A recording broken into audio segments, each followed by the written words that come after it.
awareness love.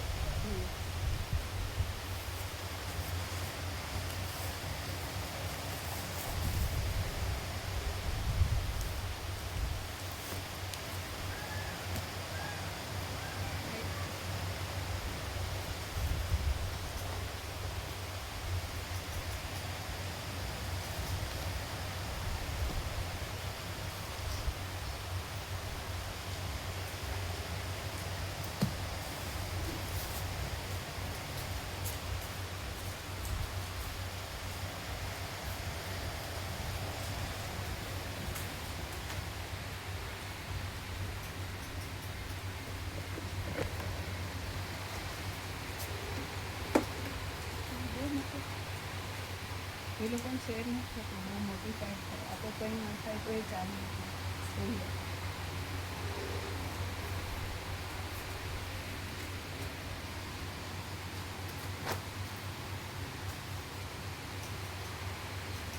નજીક છે આસન.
ઓમ ઓમ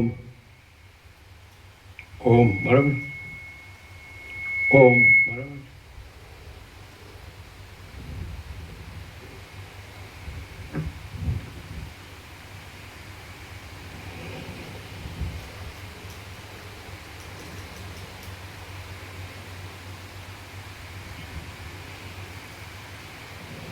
પરમ ચિદાકાશ, પરમ જ્યોતિ, અખંડ જ્યોતિ, મહાચિદાકાશ, સ્વયં પ્રકાશ, સંપૂર્ણ પ્રકાશ, પૂર્ણ બ્રહ્મ, અનંત તેજગણ, અનંત ચેતગણ, પરમાકાશ, અખિલાત્મા, પૂર્ણ બ્રહ્મ, પરમાત્મા,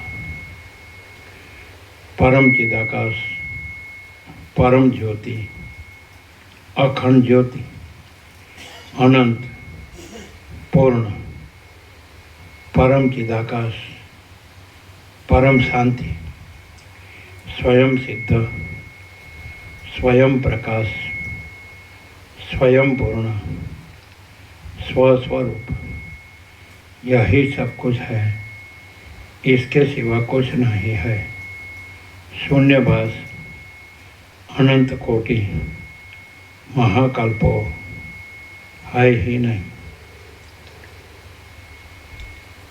महाचिदाकाश, स्वयं प्रकाश, સંપૂર્ણ પ્રકાશ, મહાચિદાકાશ જ્યોતિ, અનંત, અખંડ, અભેદ, મહાચિદાકાશ જ્યોતિ, મહાતત્વ, મહાસામાન્ય, મહાચિદાકાશ, સ્વસંવેદ્ય, સહજ નિર્વિકલ્પ, મહાચિદાકાશ, પરમ કૈવલ્ય, પરમ શાંતિ,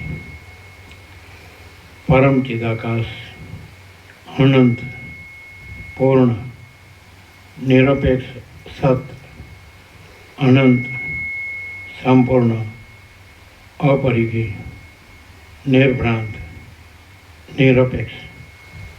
વસિષ્ઠરામ મુમુક્ષુ પ્રકરણ રાઉન્ડ 40મો રાઉન્ડ.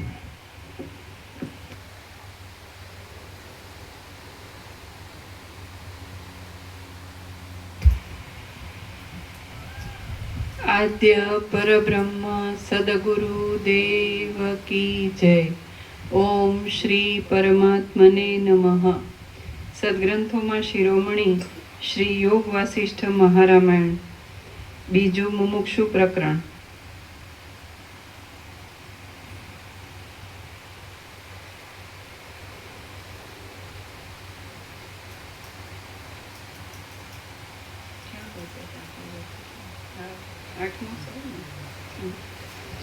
પાના નંબર 81, સર્ગ 8મો, દૈવના મિથ્યાપણા વિશે. આ 8મા સર્ગમાં દૈવના મિથ્યાપણા વિશે ઘણા ઉદાહરણો અને ઘણી યુક્તિઓ વિસ્તારથી કહેવામાં આવશે.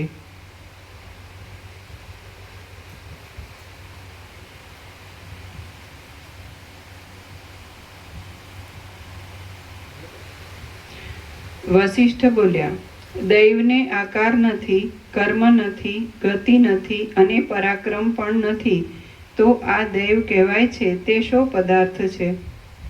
એક મિનિટ,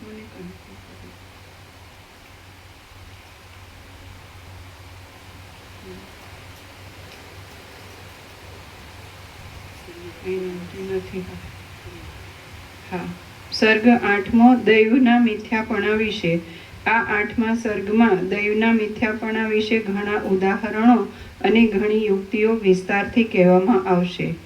વસિષ્ઠ બોલ્યા, દૈવને આકાર નથી, કર્મ નથી, ગતિ નથી અને પરાક્રમ પણ નથી, તો આ દૈવ કહેવાય છે તે શો પદાર્થ છે?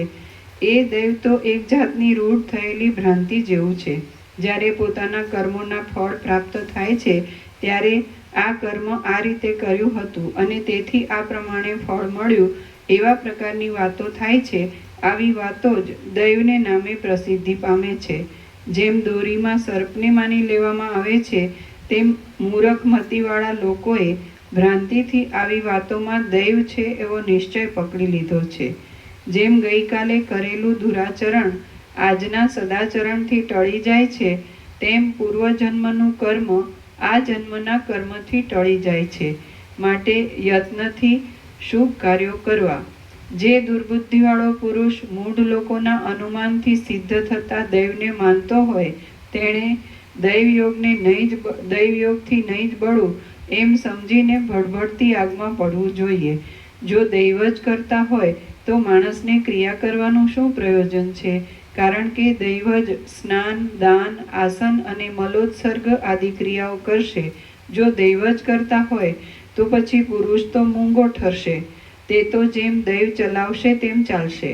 પછી તેને શાસ્ત્રનો ઉપદેશ કરવાનું પ્રયોજન શું છે? ત્યારે જગતમાં કોઈને કોઈ વાતનો ઉપદેશ શા માટે કરવામાં આવે છે? જગતમાં એક શબ વિના ક્યાંય ક્રિયારહિતપણું જોવામાં આવતું નથી અને ક્રિયાથી ફળની પ્રાપ્તિ થતી પણ જોવામાં આવે છે. આથી દૈવ વ્યર્થ જ છે. દૈવ આકાર વગરનું છે અને તે આકારવાળા પુરુષની સાથે રહીને કોઈ ક્રિયા કરે એ પણ અસંભવિત છે. માટે દૈવ વ્યર્થ જ છે. લેખણ અથવા અસ્ત્રો વગેરે સાધનો મળતા બેમાંથી એક હાથ તે કાર્યનો કરતા થશે, પરંતુ એ હાથ વગેરે જલાઈ જ ગયા હોય ત્યારે દૈવે તે કામ કદી કર્યું હોતું નથી. માટે દૈવ વ્યર્થ જ છે.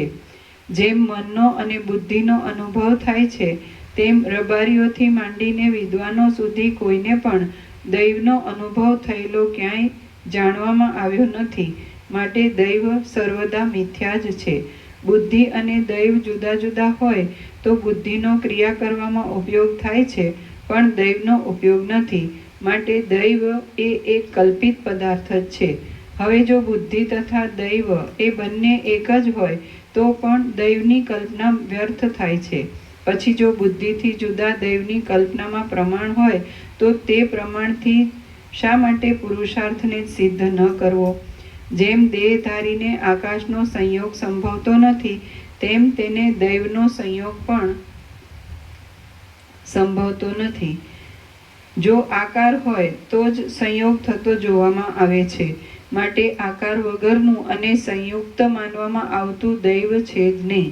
છતાં દૈવ ત્રૈલોક્યમાં પ્રાણીઓને માટે ખટપટ કરનારું હોય તો પછી સઘળા પ્રાણીઓએ સૂઈ જ રહેવું જોઈએ, કારણ કે દૈવ જ સઘળું કામ કરી દેશે. મને દૈવે પ્રેર્યો છે, તેથી હું આ કામ કરું છું, એમ જે કહેવામાં આવે છે તે તો સામા માણસને ધીરજ આપવાની વાત છે, પણ વાસ્તવિક રીતે દૈવ છે જ નહીં. મૂઢ લોકોએ જ દૈવને કલ્પેલું છે. જેઓ તે દૈવમાં ખૂંચ્યા છે તેઓ તો મુઆ જ પડ્યા છે. સમજુ પુરુષો તો પુરુષાર્થથી જ ઉત્તમ પદ પામ્યા છે. કહો જોઈએ, જેઓ વીર છે, પરાક્રમી છે, સમજુ છે અને પંડિતો છે, તેઓ આ જગતમાં કદી દૈવની વાટ સરખી જુએ છે ખરા? અમુક માણસનો આવરદા ઘણો લાંબો છે એવો જોશીઓએ નિર્ણય કર્યો હોય અને તે મનુષ્યનું મસ્તક કાપી નાખવામાં આવે છતાં તે જીવતો રહે તો દૈવને ઉત્તમ ગણવું જોઈએ. હે રામચંદ્રજી, જોશીઓએ જેને વિશે નિર્ણય કર્યો હોય કે આ માણસ પંડિત થશે, તે માણસ ભણાવ્યા વગર પણ શાસ્ત્રોને સમજી જાય તો દૈવને ઉત્તમ ગણવું જોઈએ. હે રામ, વિશ્વામિત્ર મુનિએ દૈવને દૂર હટાવીને પુરુષાર્થથી જ બ્રાહ્મણપણું મેળવ્યું છે. તેમણે તે કાંઈ દૈવના આધારથી મેળવ્યું નથી.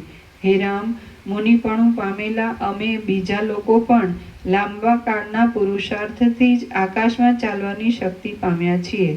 મોટા મોટા દૈત્યોએ પણ પુરુષ પ્રયત્નથી જ દેવતાઓના સમૂહને ઉખેડી નાખીને ત્રૈલોક્યમાં ચક્રવર્તીપણું કર્યું છે. દેવ સ્વામીઓએ દાનવોના સૈન્યને મારી તોડીને તેની પાસેથી ત્રૈલોક્યના વિશાળ રાજ્યને બળથી પાછું લીધું છે, તે પણ પુરુષાર્થથી જ છે.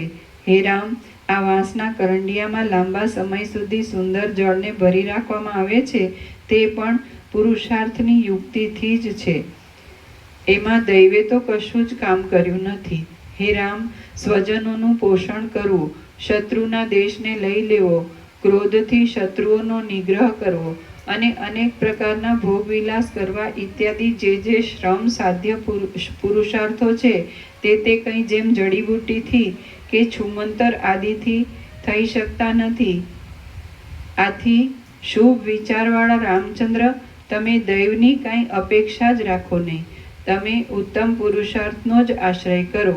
એ દૈવ તો માત્ર પોતાની કલ્પનાથી જ માની લેવાયું છે, મિથ્યા છે અને સર્વ ઉદ્યોગોથી તથા ફળોથી વિરુદ્ધ છે. શ્રીયોગ વાસિષ્ઠ મહારામાયણમાં મુમુક્ષુ પ્રકરણનો દૈવ નિરાકરણ નામનો સર્ગ 8મો સમાપ્ત. સર્ગ 9મો. કર્મોનું મનોમાત્રપણું તથા મનનું ચિદાત્માથી અભિન્નપણું.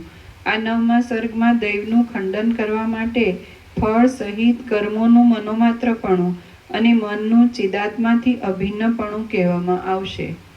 રામ બોલ્યા, હે ભગવાન, હે ધર્મોને જાણનારા, હે સઘળા ધર્મોને જાણનારા, હે બ્રહ્મન, લોકમાં જે અત્યંત પ્રસિદ્ધિ પામ્યું છે તે દૈવ શું છે તે કહો. જે દૈવ કહેવાય છે તે કાંઈ વસ્તુ છે કે નહીં? વસિષ્ઠ બોલ્યા, હે રાઘવ, સર્વત્ર પુરુષાર્થ જ સઘળા કાર્યોને કરનાર અને તેના ફળોનો ભોગવનાર છે. તેમાં દૈવ કારણરૂપ છે જ નહીં. દૈવ કાંઈ કરતું નથી, તેમ કંઈ ભોગવતું પણ નથી. તે છે નહીં તેમ દેખાતું પણ નથી. પંડિત લોકો તેને માનતા જ નથી. એ તો માત્ર એક વ્યર્થ કલ્પના જ છે. અવશ્ય ફળ આપનારા પુરુષાર્થથી જ જે ફળ સિદ્ધ થાય છે તે કોઈને સારું લાગે છે અને કોઈને માઠું લાગે છે. એ વાત જ દૈવ શબ્દથી કહેવાય છે. પુરુષાર્થથી મળેલી ઈષ્ટ વસ્તુમાંથી કોઈ સમયે પાછી અનિષ્ટની પ્રાપ્તિ થાય છે અને અનિષ્ટ વસ્તુમાંથી કોઈ સમયે પાછી ઈષ્ટની પ્રાપ્તિ થાય છે, તે જ દૈવ શબ્દથી કહેવાય છે. ભોગના મુખ્ય સાધનરૂપ જ પદાર્થ અવશ્ય થવાનો છે, તેને પણ લોકો સમુદાયમાં કેટલાયે દૈવ શબ્દથી કહે છે. હે રાઘવ, ભ્રાંતિવાળા કોઈ માણસને દૈવ કાંઈ નવાઈ જેવું દેખાડે છે, પણ વિવેકી પુરુષને તે કાંઈ દેખાડતું નથી. સિદ્ધ થયેલા પુરુષાર્થમાંથી શુભ કે અશુભ ફળોનો ઉદય થાય છે, ત્યારે આ કામ આ બીજ રૂપે જ હતું એમ જે બોલવામાં આવે છે તે જ દૈવ કહેવાય છે. કર્મનું ફળ પ્રાપ્ત થયા પછી મારી બુદ્ધિ આમ હતી અને મારો વિચાર આવો હતો એમ જે બોલવામાં આવે છે તે જ દૈવ કહેવાય છે. ઈષ્ટ કે અનિષ્ટ ફળ પ્રાપ્ત થાય છે ત્યારે પૂર્વનું કર્મ આવા પ્રકારનું હતું એમ માણસને ધીરજ આપવા માટે જે વચન બોલવામાં આવે છે તે જ દૈવ કહેવાય છે. રામ બોલ્યા, હે ભગવાન, હે સર્વ ધર્મોના જાણનારા, જે પૂર્વે સંપાદન કરેલું કર્મ છે તેને જો તમે વારંવાર દૈવ દૈવ કહેતા હો તો તે તો છે જ, એમ આમ છતાં તે નથી એમ તમે શા માટે કહો છો? વશિષ્ઠ બોલ્યા, હે રાઘવ, તમે સારું સમજો છો, માટે હું સંપૂર્ણ રીતે તમને તે કહીશ. એ દૈવ નથી જ એવો તમારા મનમાં દ્રઢ નિશ્ચય થશે. સાંભળો. પ્રથમ, મનની ઘણા પ્રકારની જે વાસના હોય છે તે જ માણસોના કર્મ રૂપે પરિણામ પામે છે. હે રામ, માણસના મનમાં વાસના ઉઠે છે તે પ્રમાણે જ તરત તે કર્મ કરે છે. વાસના એક પ્રકારની હોય અને કર્મ બીજા પ્રકારનું કરે તેમ કદી બનતું જ નથી. જેને ગામ જવાની વાસના ઉઠે છે તે ગામ જાય છે અને જેને નગરમાં જવાની વાસના ઉઠે છે તે નગરમાં જાય છે. જે માણસને જેવી વાસના હોય છે તે માણસ સર્વદા તેવા પ્રકારનો જ પ્રયત્ન કરે છે. પૂર્વે ફળની અત્યંત ઈચ્છાના વેગને લીધે જે કર્મ ભારે યત્નથી કરવામાં આવ્યું હોય તે બીજા નામથી દૈવ કહેવાય છે. કર્મ કરનારાઓના સઘળા કર્મો આ જ રીતે થાય છે. જે કર્મ છે તે વૃદ્ધિ પામેલી વાસના જ છે. જે વાસના છે તે પોતાના કારણરૂપ મનથી જુદી નથી. જે મન છે તે પરમાત્માનું જ રૂપાંતર હોવાથી પરમાત્મા જ છે. નીચે ટાંક છે. વાસનાને મનમાં સમાવવાથી અને મનને આત્મામાં સમાવવાથી જીવ કૃતાર્થ થાય છે. માટે મુમુક્ષુએ સર્વ વાસનાઓને મનમાં સમાવી મનને આત્મામાં સમાવવું જોઈએ. જે વાસના છે તે પોતાના કારણરૂપ મનથી જુદી નથી. જે મન છે તે પરમાત્માનું જ રૂપાંતર હોવાથી પરમાત્મા જ છે. આમ હે સાધુ, જે દૈવ છે તે કર્મ જ છે. જે કર્મ છે તે મન જ છે અને જે મન છે તે પરમાત્મા જ છે. માટે દૈવ નથી જ એવો નિશ્ચય છે. મન આદિરૂપ થયેલો એ જ આત્મા જે કર્મને હિતરૂપ જાણીને કરે છે તે પોતારૂપ દૈવથી જ તે કર્મના ફળને પામે છે. હે રામ, મન અનિર્વચનીય છે. સત્પુરુષોએ તેના મન, ચિત્ત, વાસના, કર્મ, દૈવ અને નિશ્ચય એવા નામો કહ્યા છે. આમ હે રામ, અનેક નામોવાળો આત્મા જ નિત્ય દ્રઢ ભાવનાથી જે યત્ન કરે છે તે પ્રમાણે તે સંપૂર્ણ ફળ પામે છે. હે રઘુશ્રેષ્ઠ, આ પ્રમાણે સઘળું પુરુષાર્થથી જ પ્રાપ્ત થાય છે, પણ બીજા કશાથી પ્રાપ્ત થતું નથી. માટે તમે કલ્યાણકારી પુરુષાર્થ કરો. રામ બોલ્યા, હે મુનિ, મને પૂર્વની વાસનાઓની જાળ જેવી રીતે રાખે છે તેવી રીતે હું રહું છું. હું તે વાસનાઓને વશ છું, તો હું પરવશ માણસ શું કરી શકું? વશિષ્ઠ બોલ્યા, હે રામ, તમારી વાસનાઓ અનુકૂળ છે, તેથી જ તમે પોતાના પ્રયત્નપૂર્વક પુરુષાર્થ વડે અવિનાશી સુખને પામશો. પુરુષાર્થ વિના એ સુખ સાંપડશે જ નહીં. હે રામ, તમારી પહેલાની વાસનાઓ શુભ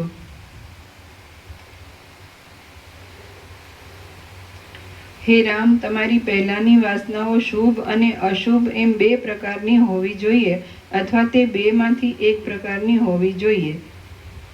જો તમને હમણાં શુદ્ધ વાસનાઓનો સમૂહ પ્રવર્તાવતો હશે તો તમે શુભ અનુક્રમથી જ અવિનાશી પદને પામશો. પણ કદાચ અશુભ વાસનાઓનો ઓઘ તમને સંકટમાં નાખતો હોય તો તેને તમારે યત્ન કરીને બળાત્કારથી જીતવો જોઈએ.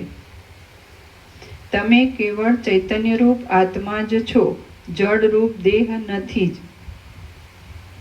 સુધાર્યું છે. તમે સ્વયં પ્રકાશ છો, તમારા પોતાના આત્માથી જુદો બીજો પ્રકાશ નથી.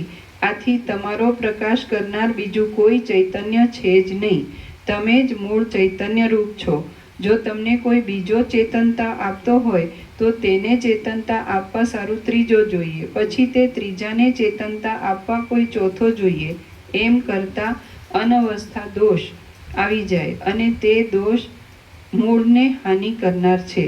વાસનારૂપી નદી શુભ અને અશુભ એમ બે માર્ગથી વહે છે. પુરુષ પ્રયત્નથી તેને શુભ માર્ગમાં જ વાળવી જોઈએ. હે બળવાનોમાં શ્રેષ્ઠ, જો તમારું મન અશુભમાં લાગ્યું હોય તો તમે બળપૂર્વક પુરુષાર્થ કરીને તેને શુભમાં જ ઉતારો. માણસનું ચિત્ત બાળક જેવું છે. તેને અશુભમાંથી અટકાવીએ તો તે શુભમાં જાય છે અને શુભમાંથી અટકાવીએ તો તે અશુભમાં જાય છે. આથી બળપૂર્વક તેને અશુભમાંથી અટકાવવું જોઈએ. એ ચિત્તરૂપી બાળકને તુરંત સમતારૂપી સાંત્વન આપીને નિર્દોષ કરવું. પછી ઉતાવળ કર્યા વિના ધીરે ધીરે પુરુષ પ્રયત્નથી તેને સારા માર્ગમાં ચલાવવું. તમે પૂર્વે અભ્યાસથી વાસનાઓના શુભ અથવા અશુભ ગમે તેવા સમૂહને દ્રઢ કર્યો હોય તો પણ હવે તો વાસનાઓના શુભ સમૂહને જ દ્રઢ કરો. હે શત્રુમર્દન, જો પૂર્વના અભ્યાસને લીધે તમારી આ વાસના ઉદય પામી હોય તો તેથી જ અભ્યાસનું સફળપણું સિદ્ધ થાય છે એમ સમજો. હે નિષ્પાપ, હમણાં પણ અભ્યાસ કરશો તો તમારી શુભ વાસના જ ગાઢ થશે. માટે તમે શુભ અભ્યાસને જ સંપાદન કરો. હે તાત, કદાચ પૂર્વના અભ્યાસથી તમારી વાસના ગાઢી નહીં થઈ હોય તો હવે તે વધી શકવાની નથી. તમે સુખી થાઓ. વાસનાઓના ફળ સંબંધમાં તમને સંદેહ હોય તો પણ શુભ વાસનાઓ જ એકઠી કરો. શુભ આચરણથી શુભ વાસનાઓ વધશે તો કોઈ જાતની હાનિ થશે નહીં. જગતમાં જે વિષયનો આગ્રહપૂર્વક અભ્યાસ કરવામાં આવે છે તે વિષય સિદ્ધ થયા વિના રહેતો નથી. એ વાત બાળકથી માંડીને વિદ્વાનો પર્યંત નિસંદેહ જોવામાં આવે છે. આથી દ્રઢ પુરુષાર્થ કરીને પાંચે ઇન્દ્રિયોને જીતીને તમે કલ્યાણને અર્થે શુભ વાસનાથી યુક્ત થાઓ. જ્યાં સુધી તમે સ્વરૂપ જાણ્યું નથી અને તમારું મન તે વિષયમાં જાણીતું થયું નથી ત્યાં સુધી તમે ગુરુના વચન પ્રમાણે અને શાસ્ત્રના વચનો પ્રમાણે નિર્ણય કરીને શુભ વાસનાનો અભ્યાસ કરો. જ્યારે તમારા રાગ દ્વેષાદિક મળો શિથિલ થઈ જાય અને આત્મવસ્તુ જાણવામાં આવે ત્યારે તમે કશી ચિંતા રાખ્યા વિના શુભ વાસનાઓના ઓઘને પણ છોડી દેજો. હે સાધુ, તમે જે શ્રેષ્ઠ છે, અતિ સુંદર છે અને મહાત્માઓએ સેવેલી છે તે શુભ વાસનાઓનો અભ્યાસ કરો. તે શુભ વાસનાથી ભરપૂર થયેલી બુદ્ધિ વડે તમે સર્વદા શોક રહિત એવા પદનો સાક્ષાત્કાર કરો. પછી તે શુભ વાસનાઓને પણ છોડી દઈને તમે અખંડિત રીતે સ્વરૂપમાં જ રહો. શ્રી યોગ વાસિષ્ઠ મહારામાયણમાં મુમુક્ષુ પ્રકરણનો કર્મ વિચાર નામનો સર્ગ 9મો સમાપ્ત. સર્ગ 10મો, પૃથ્વીમાં જ્ઞાન ઉતારવાનો ક્રમ. આ 10મા સર્ગમાં બ્રહ્માનો તથા પોતાનો જન્મ, પોતાને થયેલો ઉપદેશ અને પૃથ્વીમાં જ્ઞાનનો સંપ્રદાય ઉતારવાનો ક્રમ કહેવામાં આવશે.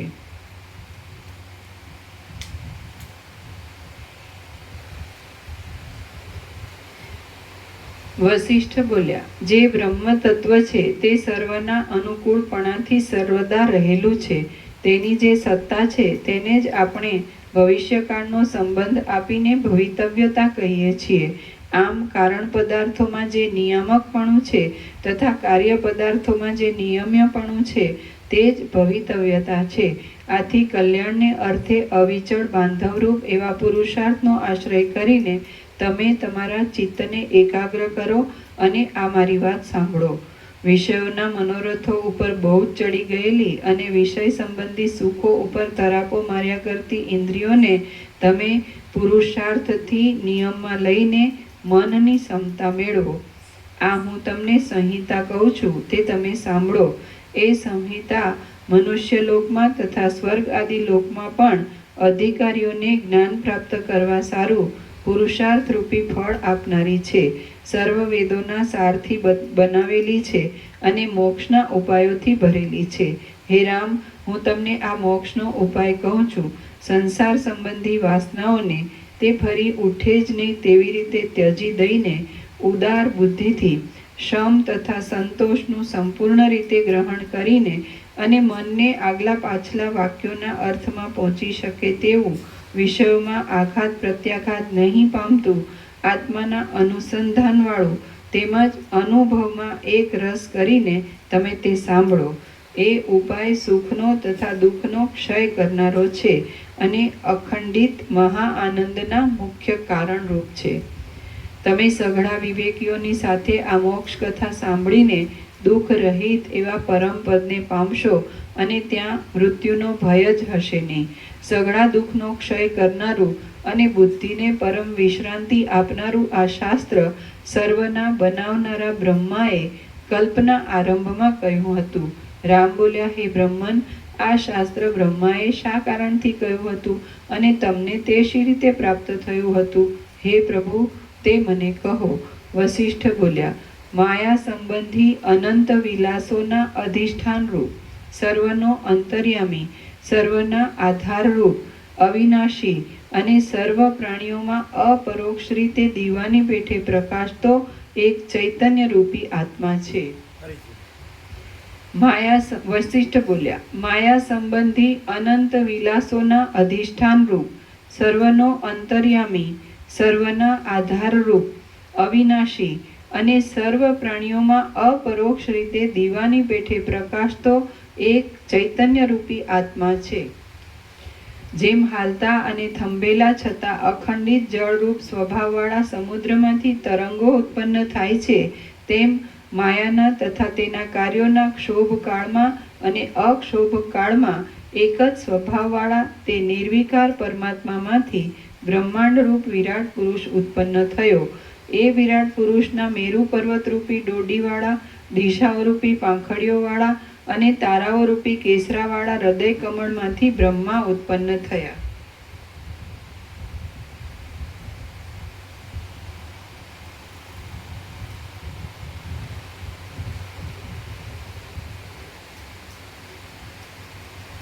જેમ મન અનેક વિકલ્પોના સમૂહને ઉત્પન્ન કરે છે, તેમ વેદને તથા વેદના અર્થને જાણનારા અને દેવતાઓના તથા મુનિઓના મંડળોથી શોભતા એ બ્રહ્માએ સર્વ પ્રાણીઓના સમૂહને ઉત્પન્ન કર્યો.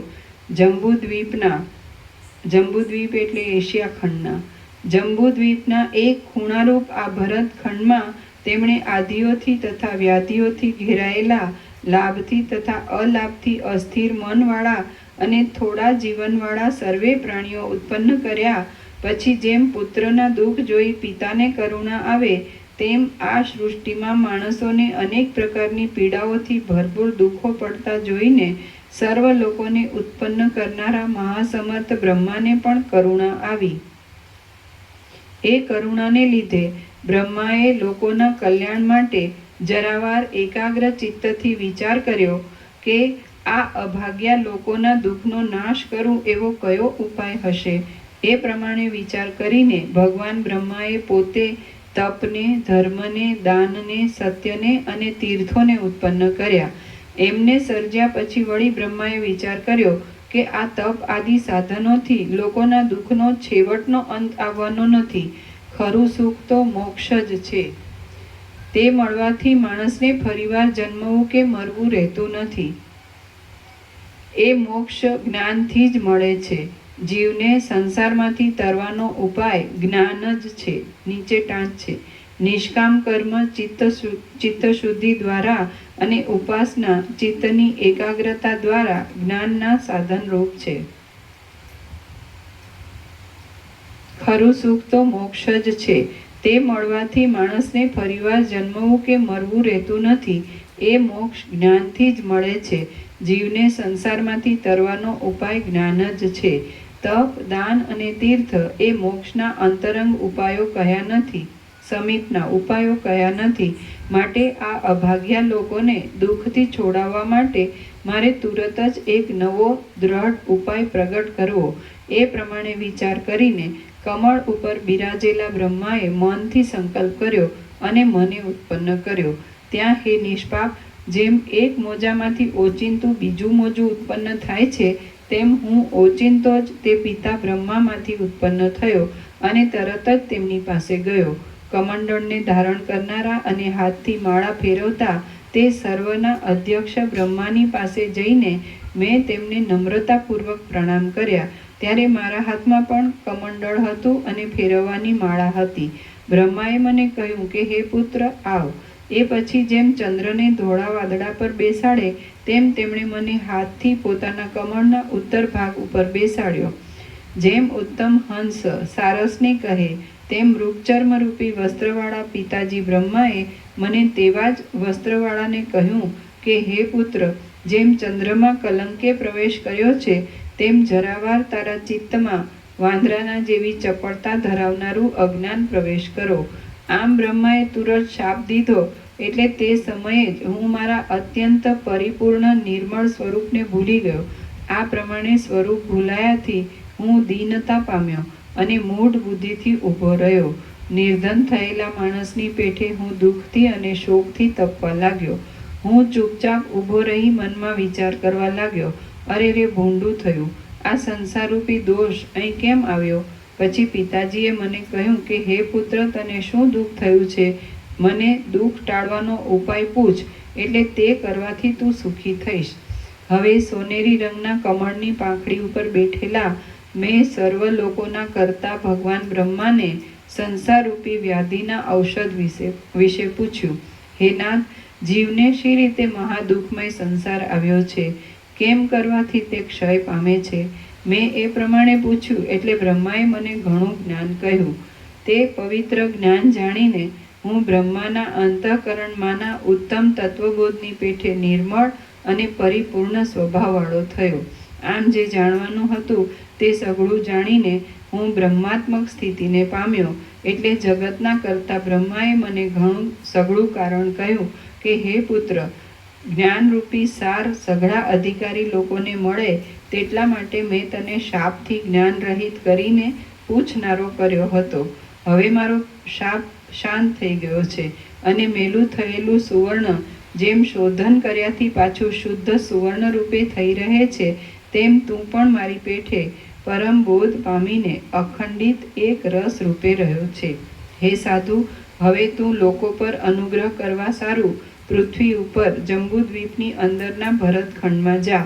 હે પુત્ર, તું મોટી બુદ્ધિવાળો અને ક્રમને જાણનારો છે. ત્યાં ભરતખંડમાં જઈ જેઓ કર્મકાંડમાં આસક્તિવાળા હોય તેમને તારે કર્મકાંડના ક્રમથી બોધ કરવો અને વૈરાગ્યવાળા ઝીણી વાતને સમજી શકે એવા અને વિચારવાળા હોય એમને તારે આનંદ આપનારા જ્ઞાનનો ક્રમથી બોધ કરવો. હે રામ, મારા પિતા કમળયોની બ્રહ્માએ આ પ્રમાણે આજ્ઞા કરી છે.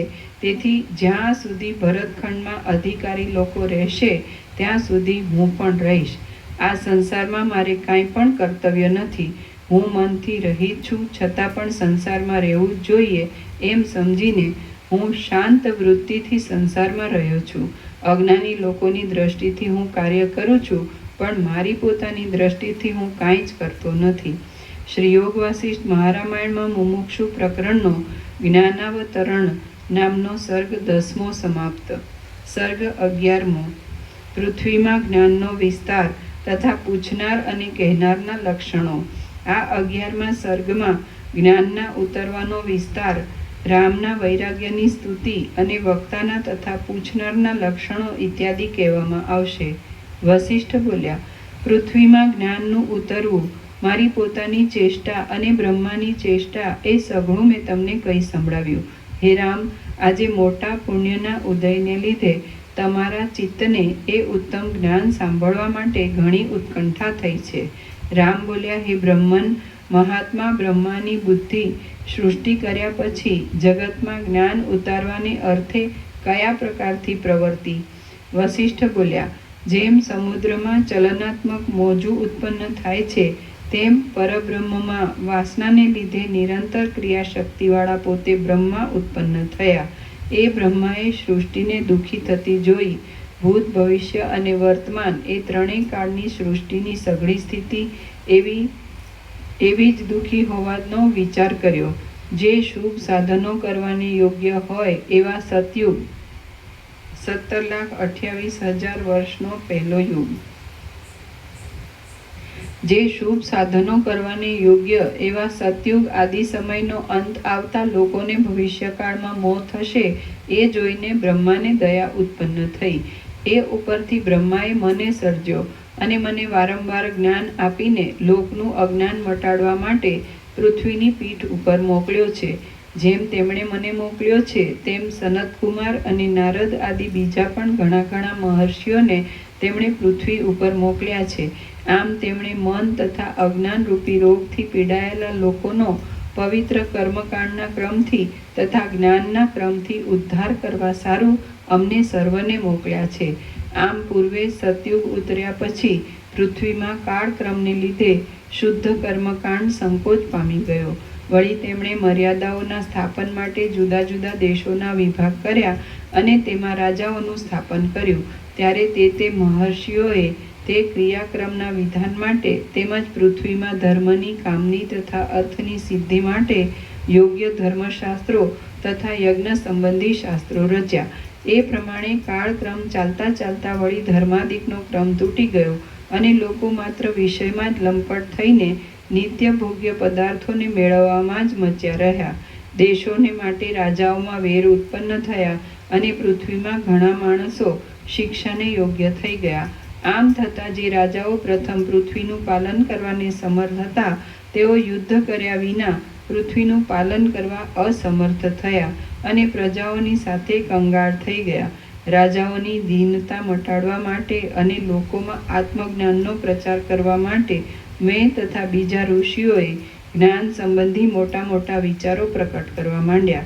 આમ આત્મવિદ્યાનો પ્રથમ રાજાઓમાં પ્રચાર થયો અને પછી તે વિદ્યા લોકોમાં વિસ્તાર પામી. એટલે એ ઉત્તમ આત્મજ્ઞાન રાજવિદ્યા અને રાજગુહ્ય કહેવાવા લાગ્યું. હે રાઘવ, એ રાજવિદ્યાને જાણીને રાજાઓ અત્યંત દુઃખ રહિત થયા. આ પ્રમાણે હે રામ, કાળક્રમ ચાલતા નિર્મળ કીર્તિવાળા ઘણા રાજાઓ થઈ ગયા. પછી તમે આ દશરથ રાજાથી હમણાં અહીં પૃથ્વીમાં ઉત્પન્ન થયા છો. હે રિપુમર્દન, તમારા આ અત્યંત સ્વચ્છ મનમાં દુઃખાદિક કારણો વિના પણ આ પવિત્ર વૈરાગ્ય ઉત્પન્ન થયો છે. હે રામ, સઘળા સાધુઓને અને વિવેકીઓને પણ કોઈ દુઃખાદિક કારણોને લીધે રજોગુણ વૈરાગ્ય ઉત્પન્ન થાય છે, પણ તમને તો કોઈ કારણો વિના કેવળ પોતાને વિવેકથી જ આ સાત્વિક વૈરાગ્ય ઉત્પન્ન થયો છે અને તે અપૂર્વ છે તથા સત્પુરુષોને આશ્ચર્યકારી છે. અપ્રિય વિષયોને જોઈને કોને વૈરાગ્ય ઉત્પન્ન થતો નથી, પણ સત્પુરુષોને તો વિવેકથી જ ઉત્તમ વૈરાગ્ય ઉત્પન્ન થાય છે. જેમના નિર્મળ મનમાં કોઈ કારણ વિના જ વૈરાગ્ય ઉત્પન્ન થાય છે તેઓ જ ધન્ય છે અને મહાવિચક્ષણ છે. જેમ યુવાન પુરુષ વરમાળાથી શોભે છે તેમ મનુષ્ય પોતાના વિવેકથી જ તત્વ વિચારની ઈચ્છા ઉત્પન્ન થતાં બીજા વિષયોમાંથી વૈરાગ્ય પામેલી બુદ્ધિ વડે શોભે છે. જેઓ વિવેકથી આ સંસારની રચનાનો વિચાર કરી વૈરાગ્ય પામે છે તેઓ જ પુરુષોમાં ઉત્તમ ગણાય છે. પોતાના વિવેકપૂર્વક વારંવાર વિચાર કરીને આ ઇન્દ્રજાળ સમાન જગતનો બહારથી તથા મનથી સહસા ત્યાગ કરવો જોઈએ. સ્મશાનને, વિપત્તિને અને દીનતાને જોઈને કોને વૈરાગ્ય થતો નથી, પણ જે વૈરાગ્ય પોતામાંથી જ ઉગ્યો હોય તે જ અત્યંત વખાણવા યોગ્ય છે. તમે સાચે સાચ વૈરાગ્યરૂપ અત્યંત મોટાઈને પામ્યા છો, માટે જેમ કોમળ સ્થળ બીજને યોગ્ય છે તેમ તમે જ્ઞાનના સારને યોગ્ય છો.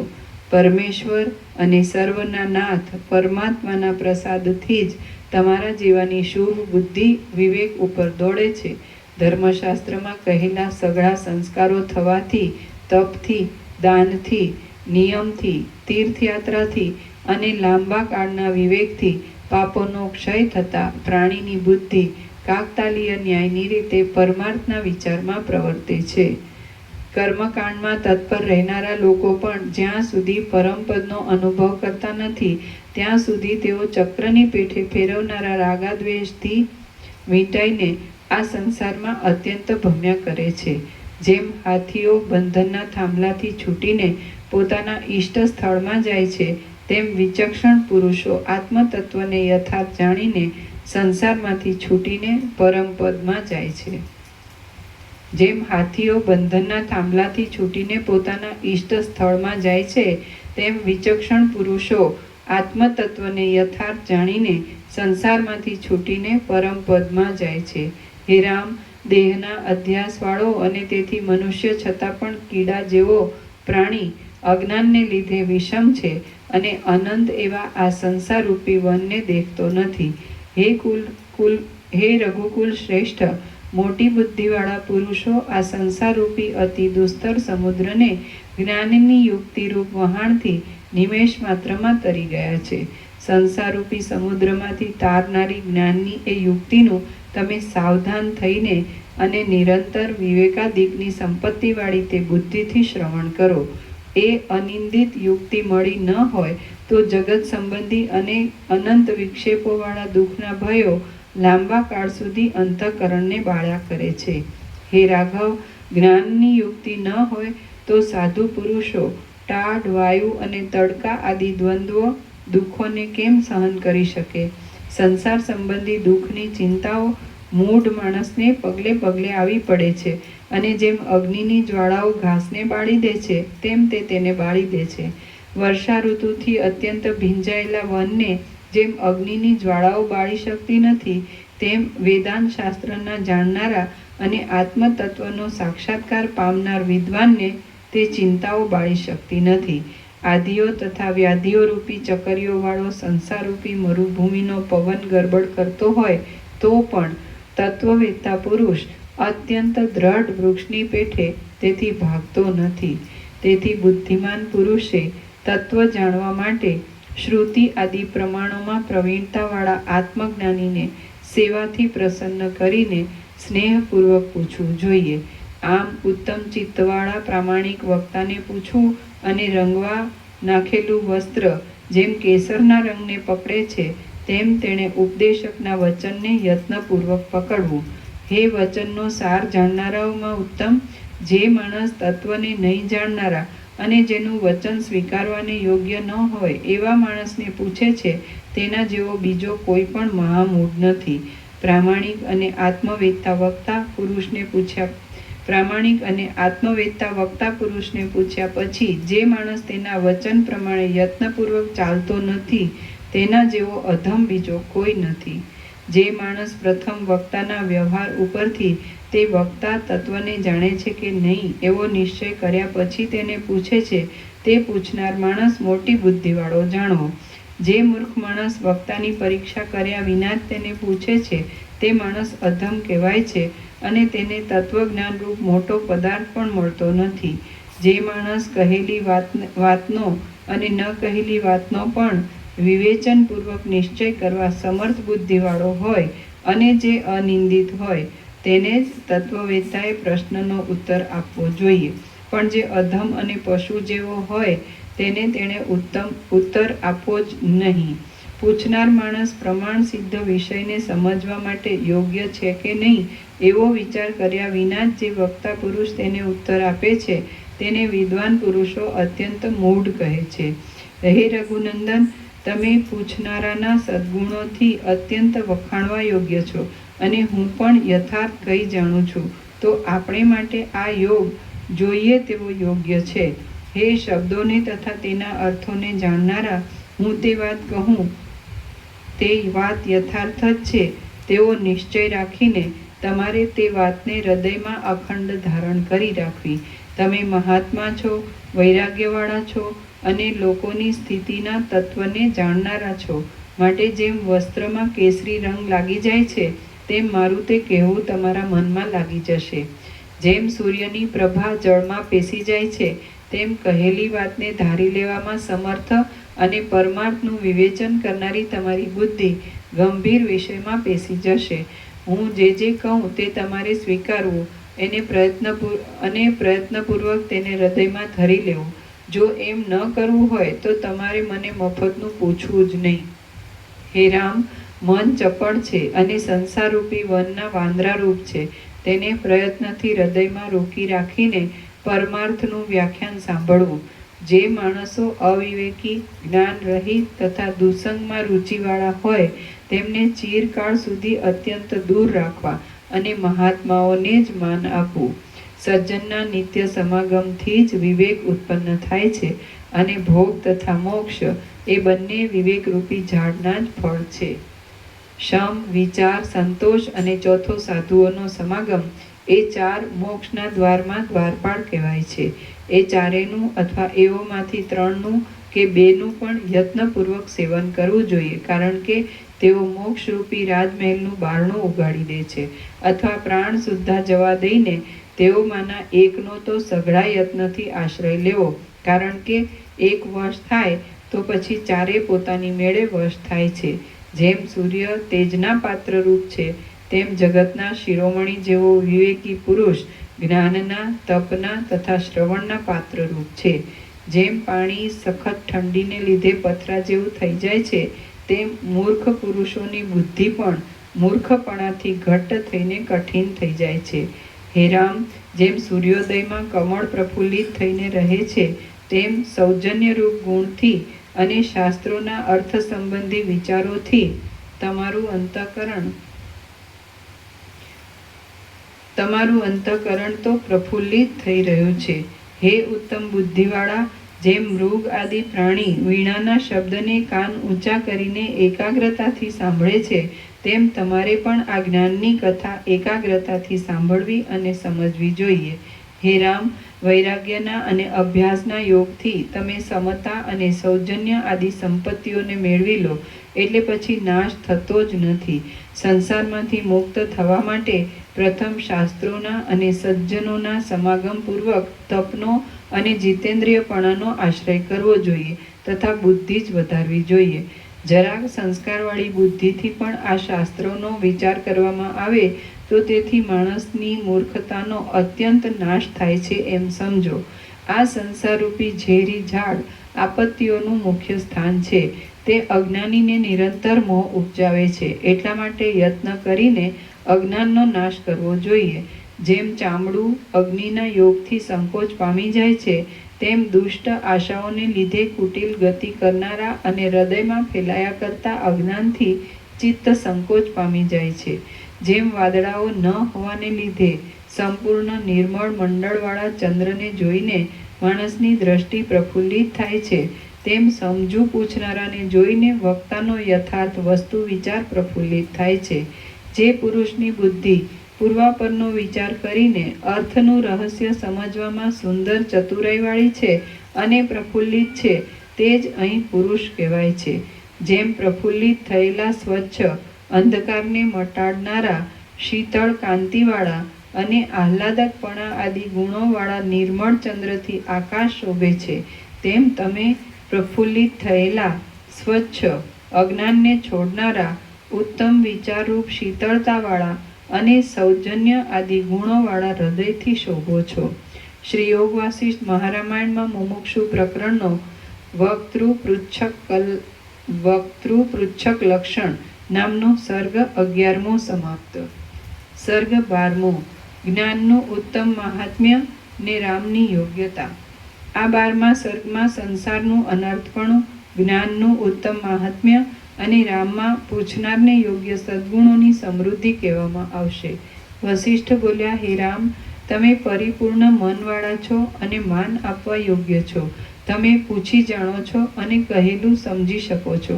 આથી હું પ્રેમપૂર્વક કહેવાને સજ્જ થયો છું. તમે રજોગુણથી તથા તમોગુણથી રહિત અને કેવળ સત્વગુણની પ્રવૃત્તિવાળી બુદ્ધિને હૃદયમાં સ્થિર કરીને જ્ઞાન સાંભળવાને સજ્જ થાઓ.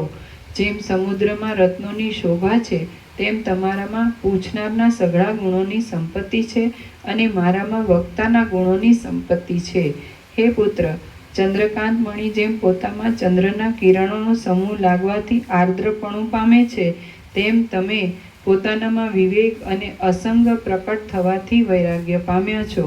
જેમ શુદ્ધ કમળને અત્યંત લાંબા અને વણ તૂટ્યા શુદ્ધ તંતુઓનો જન્મથી જ પરિચય હોય છે, તેમ તમને શુદ્ધ અને વિસ્તરેલા અને વચમાં વિચ્છેદ નહીં પામેલા નિર્મળ સદ્ગુણોનો બાળપણથી જ અભ્યાસ છે. આથી હું જે કથા કહું છું તે તમે સાંભળો. તમે જ એ સાંભળવાને પાત્ર છો. શુદ્ધ કુમુદિની ચંદ્રના સંબંધ વિના પ્રફુલ્લિત થાય જ નહીં. જે કોઈ આરંભો છે અને જે કોઈ વિચારો છે તે સઘળા પોતાનું સ્વરૂપ જોવામાં આવે છે ત્યારે શાંત થઈ જાય છે. જો ઉત્તમ ચિત્તવાળાને જ્ઞાનથી વિશ્રાંતિ ન મળતી હોય તો આ સંસારમાં કયો સાધુ પુરુષ સાધનોની ચિંતાના અપાર પરિશ્રમને સહન કરે? જેમ પ્રલયકાળના અનેક સૂર્યોના સંબંધથી સઘળા મોટા પર્વતોની શિલાઓ પીગળી જાય છે, તેમ પરમ જ્ઞાનનો સંબંધ થતાં ચિત્તની સઘળી વૃત્તિઓ પીગળી જાય છે. હે રામ, દુઃસહ અને સંસારના ઝેરના આવેશથી થયેલો વિસૂચિકાનો રોગ પવિત્ર આત્મબોધરૂપી ગારુડી મંત્રથી જ શાંત થાય છે. એ આત્મબોધ અને તે બોધ મળવાનું ગુપ્ત રહસ્ય સજ્જનોની સાથે શાસ્ત્ર વિચાર કરવાથી અવશ્ય મળે છે. વિચાર કરવાથી સઘળા દુઃખોનો અવશ્ય ક્ષય થાય છે એમ સમજવું. આથી વિચારવાન પુરુષો વિશે કદી પણ અનાદરની દ્રષ્ટિ કરવી નહીં.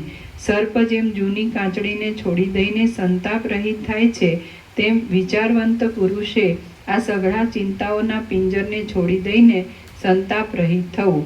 તેણે શીતળ અંતઃકરણવાળા થવું અને સદવિચારથી યથાર્થ બ્રહ્મવિદ્યાને પામવું. તે પુરુષ આ સર્વ જગતને વિનોદથી ઇન્દ્રજાળની પેઠે જોયા કરે છે. બાકી જેને બ્રહ્મવિદ્યા પ્રાપ્ત થઈ નથી તેને જ આ જગત દુઃખરૂપ ભાસે છે. આ અત્યંત વિષમ સંસાર સંબંધી રાગ સર્પની પેઠે કરડે છે, તલવારની પેઠે કાપી નાખે છે, ભાલાની પેઠે વીંધી નાખે છે, રસ્સીની પેઠે બાંધી લે છે, અગ્નિની પેઠે બાળે છે, રાત્રિની પેઠે અંધ કરી નાખે છે અને પથરાની પેઠે ઓચિંતો પડીને પુરુષને પરવશ કરે છે. કરી નાખે છે. તે બુદ્ધિને હરી લે છે, સ્થિતિનો નાશ કરે છે, મોહરૂપી ઊંડી ખાડમાં પાડી દે છે અને તૃષ્ણાથી જર્જરિત કરી નાખે છે. એવું કાંઈ પણ દુઃખ નથી કે જે સંસારી માણસને પ્રાપ્ત થતું નથી. આ વિષયોના સંગરૂપી વિસૂચિકા બહુ જ માઠા પરિણામ આણે છે. જો એનો યથાર્થ ઉપાય કરવામાં ન આવે તો નરક સ્થાનોના સમૂહોરૂપી ફળ આપનારો એ રોગ તે અનેક પીડાઓ ઉત્પન્ન કરે છે. એ રોગથી નરકમાં પડવાનું આવે છે અને ત્યાં પથરા ખાવા પડે છે, તલવારથી કપાવવું પડે છે, પર્વતોના શિખરો ઉપરથી નીચે ગબડવું પડે છે, પથરાના પ્રહાર ખમવા પડે છે, અગ્નિથી બળવું પડે છે અને હિમના જળથી નાહવું પડે છે. ત્યાં અંગો કપાઈ જાય છે, છીપરોમાં ચંદનની પેઠે ઘસાવવું પડે છે અને તલવારની ધાર જેવા પાંદડાવાળા વનમાં ભટકવું પડે છે. જેમ ઘણ નામના જીવડાથી લાકડું કોતરાઈ જાય છે તેમ ત્યાં કોતરાવું પડે છે. તપાવેલી લોઢાની સાંકળોથી વીંટાવવું પડે છે, પરાયા હાથથી ચામડી ઉખડાવવી પડે છે અને નિરંતર અગ્નિથી ધગધગતા લડાઈના બાણો સહન કરવા પડે છે. ત્યાં ભયંકર ગરમીમાં ઉઘાડા શેકાવવું પડે છે અને શિયાળામાં ફુવારાના ઘરમાંથી પાણીનો વરસાદ સહન કરવો પડે છે. ત્યાં માથું કપાઈ જાય છે, મરણ થઈ જાય છે, મોંમાં ડૂચો ખોસાવાથી મૂંગા થવું પડે છે, શરીર વ્યવહારને અયોગ્ય થઈ જાય છે અને શરીરનો એકાદ ભાગ બહુ જ વધી જાય છે. હે રાઘવ, આવી રીતની હજારો કષ્ટદાયી ચેષ્ટાઓથી દારૂણ એવા આ સંસારરૂપી હાલતા યંત્ર વિશે ઉપેક્ષા ન જ કરવી. તેને વિશે અવશ્ય એવો વિચાર કરવો અને એવું સમજવું કે શાસ્ત્ર વિચારથી જ કલ્યાણ થાય છે. હે રઘુકુળ ચંદ્ર, બીજું આ પણ કહું છું. જ્ઞાનરૂપી કવચથી જેમણે શરીરને વીંટી લીધું છે એવા આ મોટા મુનિઓ, મહર્ષિઓ, બ્રાહ્મણો અને રાજાઓ સંસારરૂપી દુઃખ ભોગવવાને યોગ્ય નથી, છતાં તેઓ પણ અજ્ઞાની જનની પેઠે શા માટે દુઃખ દેનારી અનેક પ્રકારની સંસાર સંબંધી પીડાઓ જાણી જોઈને ભોગવે છે? મહર્ષિઓની નીચે ટાંચ છે, સૂક્ષ્મ વસ્તુઓ જાણવામાં સમર્થ. હે રઘુકુળ ચંદ્ર, બીજું આ પણ કહું છું. જ્ઞાનરૂપી કવચથી જેમણે શરીરને વીંટી લીધું છે એવા આ મોટા મુનિઓ, મહર્ષિઓ, બ્રાહ્મણો અને રાજાઓ સંસારરૂપી દુઃખ ભોગવવાને યોગ્ય નથી, છતાં તેઓ પણ અજ્ઞાની જનની પેઠે શા માટે દુઃખ દેનારી અનેક પ્રકારની સંસાર સંબંધી પીડાઓ જાણી જોઈને ભોગવે છે? તમે એવી શંકા રાખશો નહીં, કારણ કે જો તેમને સંસારની કંઈ પીડા હોત તો તેઓ આવી રીતે મનમાં આનંદથી ભરપૂર જ કેમ રહે? નવા નવા વિષયોને જોવામાં અને ભોગવવામાં ઉત્સાહ વગરના, કલ્પનાઓથી ઉઠતા વિક્ષેપોથી રહિત થયેલા, પરમાત્મા રૂપી દીપકને પામેલા અને અત્યંત શુદ્ધ બુદ્ધિવાળા આ મહાત્મા લોકો જગતમાં જેમ વિષ્ણુ, શિવ અને બ્રહ્મા આદિ રહ્યા છે તેમ જ જીવન મુક્ત થઈને રહેલા છે. નવા નવા વિષયોને જોવામાં અને ભોગવવામાં ઉત્સાહ વગરના, કલ્પનાઓથી ઉઠતા વિક્ષેપોથી રહિત થયેલા, પરમાત્મા રૂપી દીપકને પામેલા અને અત્યંત શુદ્ધ બુદ્ધિવાળા આ મહાત્મા લોકો જગતમાં જેમ વિષ્ણુ, શિવ અને બ્રહ્મા આદિ રહ્યા છે તેમ જ જીવન મુક્ત થઈને રહેલા છે.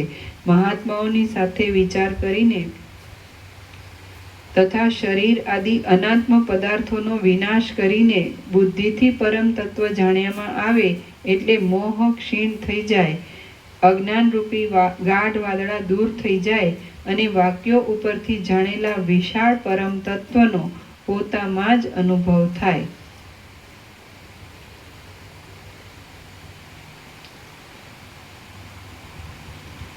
મહાત્માઓની સાથે વિચાર કરીને તથા શરીર આદિ અનાત્મ પદાર્થોનો વિનાશ કરીને બુદ્ધિથી પરમ તત્વ જાણ્યામાં આવે એટલે મોહ ક્ષીણ થઈ જાય, અજ્ઞાનરૂપી ગાઢ વાદળા દૂર થઈ જાય અને વાક્યો ઉપરથી જાણેલા વિશાળ પરમ તત્વનો પોતામાં જ અનુભવ થાય.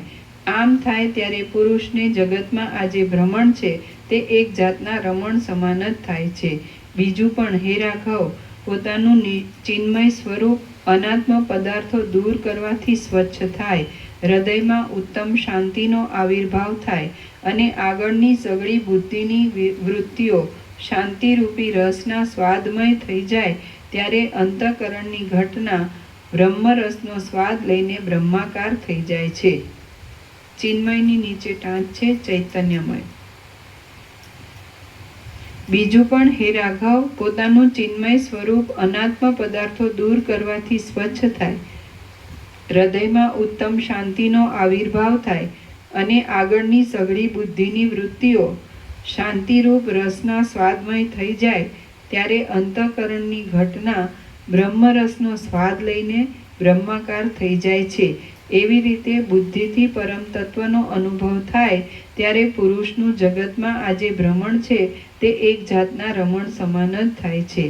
બીજું પણ, નિર્મળ બુદ્ધિથી પરમ તત્વની પ્રાપ્તિ થયા પછી એ જ્ઞાનીને લાગે છે કે એ ચેતના વગરનો જે દેહ છે તે રથ છે, ઇન્દ્રિયોની જે ગતિ છે તે ઘોડાઓની ચાલ છે, જે મન છે તે રેન છે અને સમાધિના કાળમાં પરમાત્મા રૂપ તથા વ્યવહારના કાળમાં ઉપાધિથી જીવરૂપ એવો હું એ રથમાં બેસીને આનંદરૂપ વિષયોમાં ફરવાની મોજ કરું છું. આ પ્રમાણે એ વિચાર કરે છે ત્યારે પુરુષનું જગતમાં આ જે ભ્રમણ છે તે એક જાતના રમણ સમાન જ થાય છે.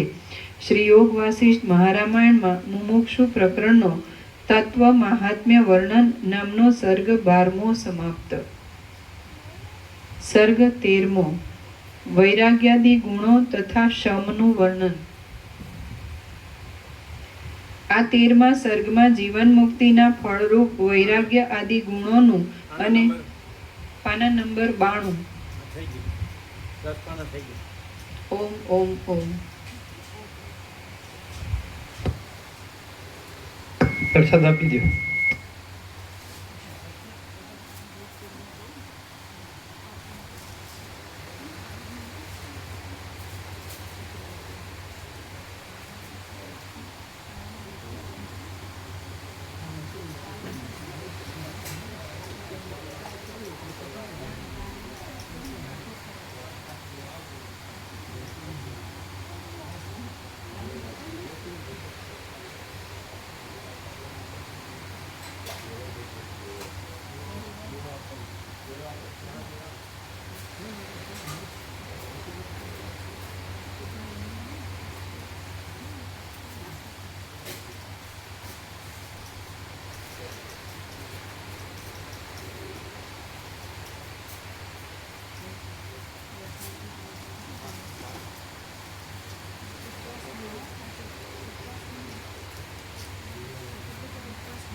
જ્યાં આવ્યા છે એમને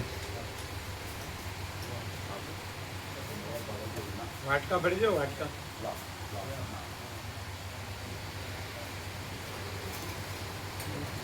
એમ ન કરાય, થાળીમાં ઢળશે ઢળશે પેલા થાળીમાં બધા વાટકા મૂકીને ભરો. એમ ના, અરે ડાબોડી.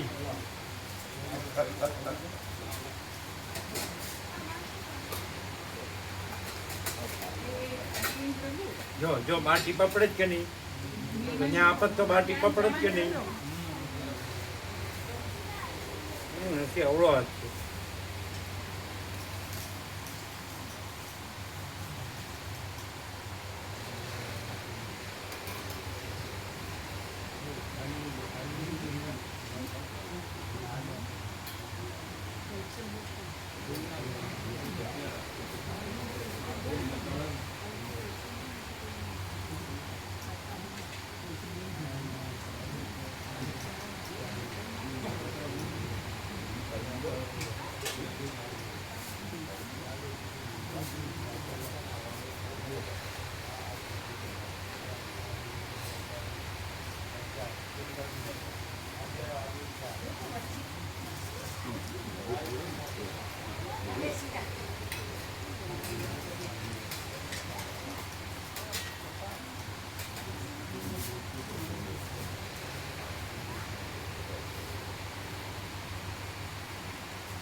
ધીરે ધીરે કરજો, નહીં તો બગડી જશે પછી.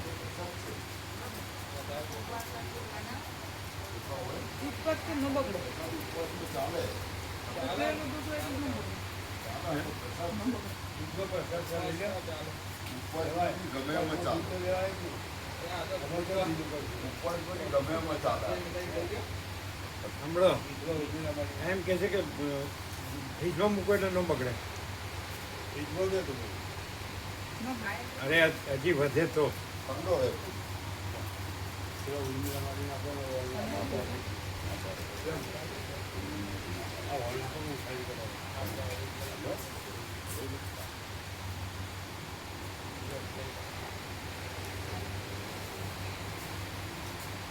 વધ્યો તો ફ્રીજમાં મૂકી દો.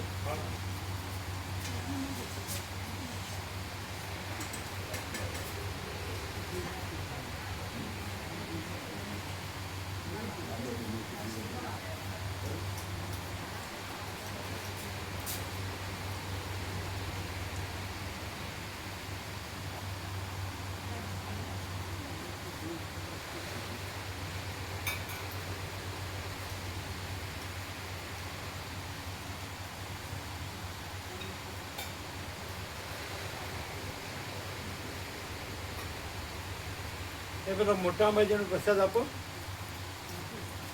કેવું પડે. આપ્યો એ નહીં, હવે એ તો નાની અંબાજીનો છે.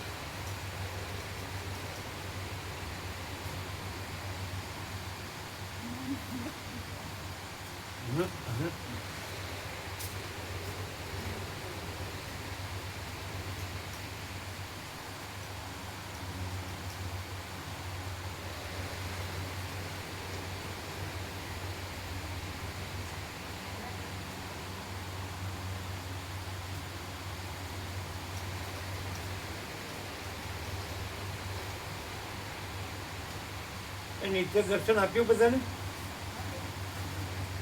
બધાને આપ્યું?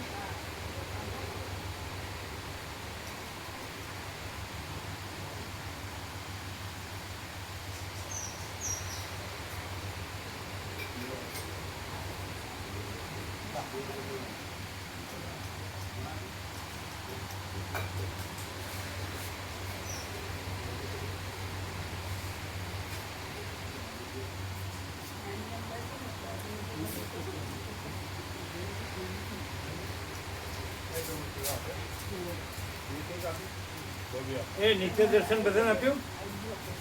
ક્યાં સાંભળે? નિત્ય દર્શન બધાને આપ્યું?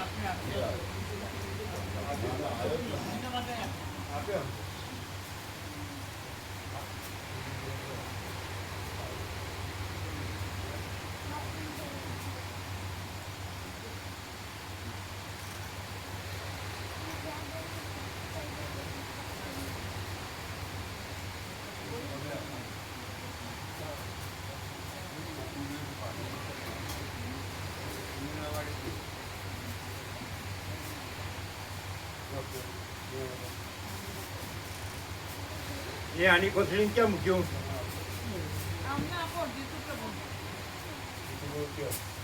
હા લ્યો. હા એ કોથળી અહીં છે તો એ ક્યાં?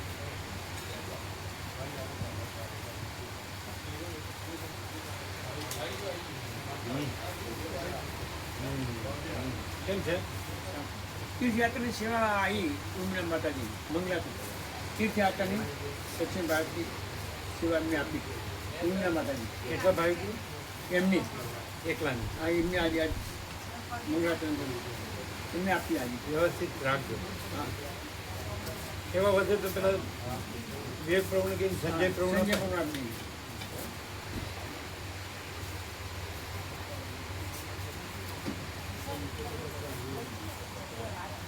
પેલા નામ લખ્યું એક જણનું પેલા પ્રાર્થના પરિવાર વાળા લખી દીધું એ 50 થી 11 લખી દીધું તમને ખબર છે? જો એને ખબર નથી. હમણાં જ ખબર. એટલે અમે પૂછ્યું કયું ખરા એમને મેં વાત તો કરી એ આવ્યા હતા 8 દિવસમાં આવ્યા થઈ. હા આવ્યા હતા બંને જણા આવ્યા બે કે એક જ? હતા બે જણા આવ્યા હતા ના ના હમણાં તો ખ્યાલ કે એકલા આવ્યા. મારી હતા મને ના ના ના ના એકલા હતા. એ એકલા હતા. એકલા મારી તો આગળ આવ્યા આગળ આગળ આવ્યા હતા એ વખત આવ્યા હતા બે જણ. ના એ પહેલી વાર હતા એ પહેલી વાર આવ્યા. પહેલી વાર આવ્યા ઓ પ્રભુ મારી બે આવ્યા હતા પ્રસાદ લેવડાવ્યો હતો ને અરે અહીંયા આવ્યા છે ત્યાં નથી આવ્યા. યાત્રામાં નથી આવ્યા. યાત્રામાં પહેલી વાર યાત્રા નથી આવ્યા. જો જો અમે તો વહીની જુઓ ને જુઓ. હા તંત્રો બગડી ગયેલા. અમે તો વહીની વાત સમજ્યા. હા હા પાછું હામું તો આવવાનું જો પાછું. જો પાછું સમજાય છે? અમે તો ઓયની વાત છે. જો એમ હામું એમ કે માચીતા કે માથે હાથ રાખવાનું તો ગમે એમ કે હમ ભી કુછ કમ નહીં હે. ધ્રુવો ધ્રુવો બીજું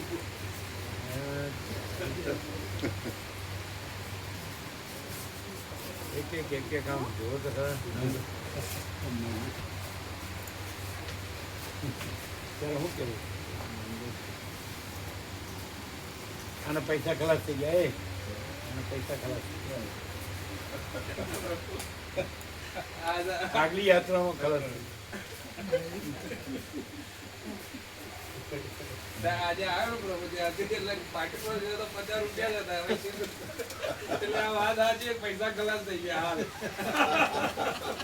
પાકીટમાં હતા જ નહીં પૈસા 30 રૂપિયા એક ખાસ ધ્યાન રાખવાનું કે બધાને શું કહેવાનું ખબર છે? ખાસ ધ્યાન રાખવાનું. ખાસ પહેલે દિવસથી એનું બધાને એમ કહેવાનું બધા ધ્યાન રાખજો. તમે ધ્યાન રાખજો. બધાને કહેવાનું તમે છો એટલે જે છે એ બધા ધ્યાન રાખવાનું કે 5000 છે ને એ અકબંધ રાખવાના. નહીં કહું છે ખરીદી કરવા મળશે ને તો ભાડું નહીં ને પછી નહીં તો એને આપણે એમના ભાઈ નહીં તમારી આવી ગયા હા બસ એ પછી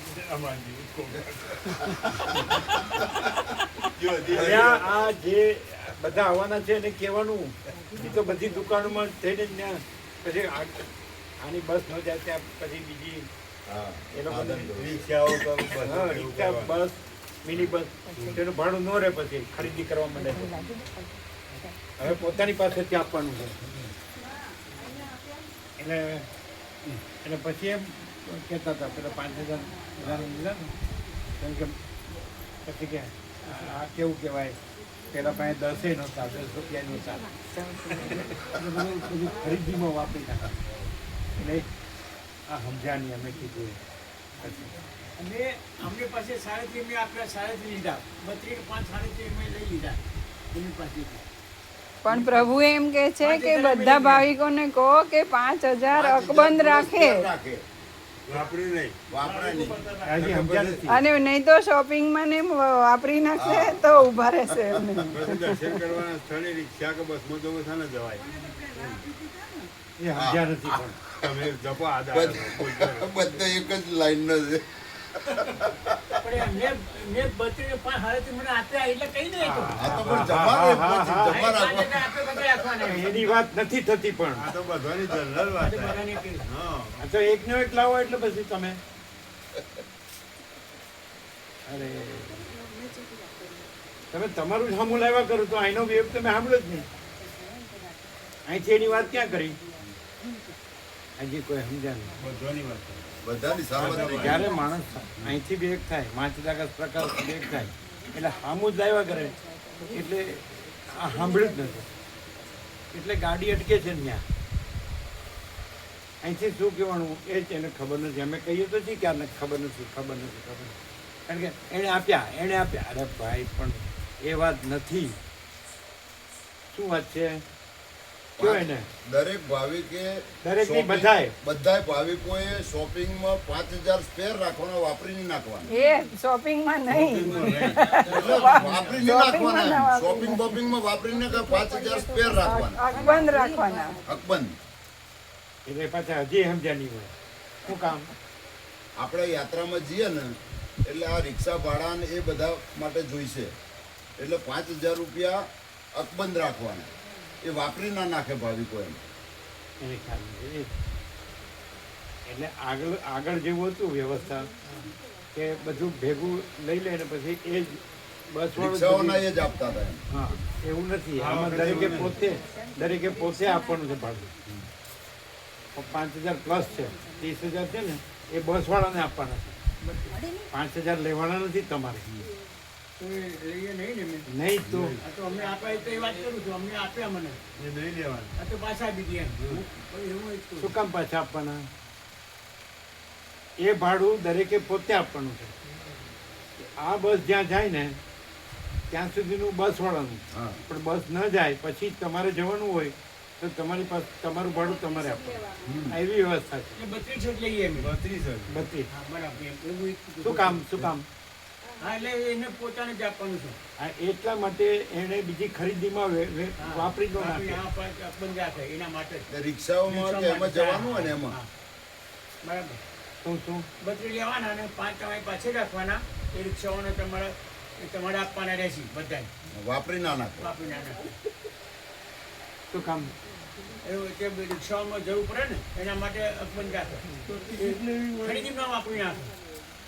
મિની બસ હોય કે રિક્ષા હોય એટલે આમાં બસવાળાએ વ્યવસ્થા નથી રાખી. દરેક ભાવિકે પોતાના પોતાની પાસે રાખવાના. નહીં, એ ભાડામાં આપવાના. મને આપવા માટે. એટલે છેલ્લે દિવસ સુધી 5,000 રાખવાના એમ નહીં. 5,000 માંથી રિક્ષાઓના ને એ ચૂકવવાના. હા, નહીં રિક્ષાઓ બધે હા, એના માટે ખરીદલા કરે. આપણી બસો જો ના જ હોય તો રિક્ષાનું બસ બધું કરી જવાનું એનું ભાડું આપવાનું. બસો દર્શન એટલે કરવા એ બીજી ખરીદવા વાપરી નાખે તો કે મારી પાસે નથી તો નહીં આપવું.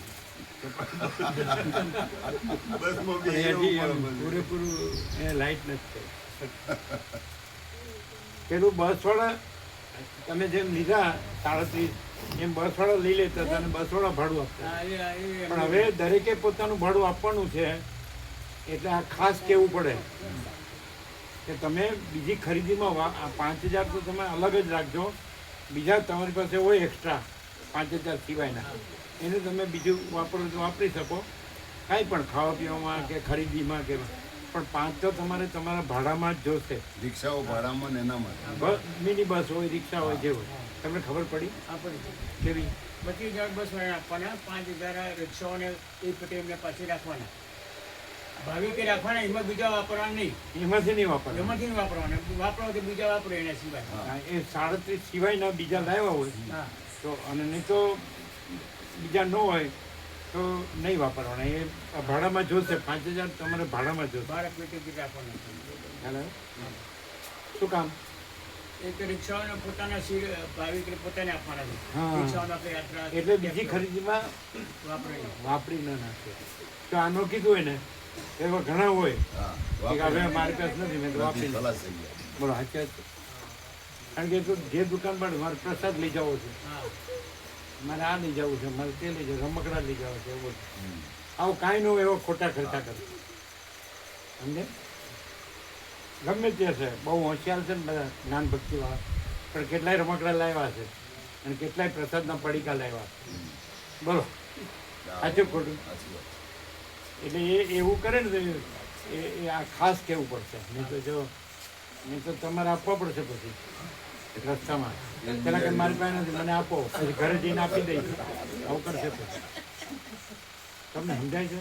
હસવાની વાત નથી, આ હકીકત છે. બરાબર છે.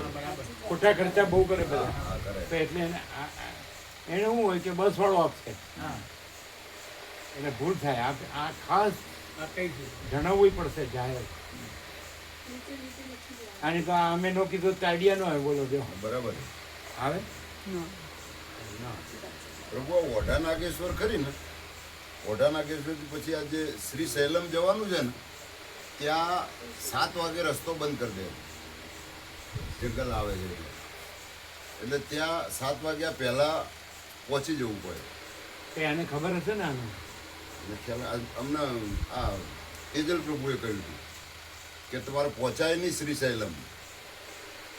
તમે ટાઈમસર નહીં પહોંચો ને તો શ્રીશૈલમ પહોંચાય નહીં, તમને રોકી દેશે રસ્તામાંથી ને ત્યાંથી પાછા વાળશે. રાત્રે જવા નથી દેતા, બંધ કરી દે. જંગલ છે ને.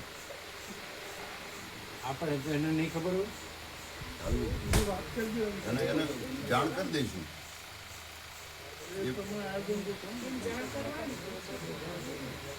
અત્યારે કરો ભગા પ્રભુને હમ. ફોન.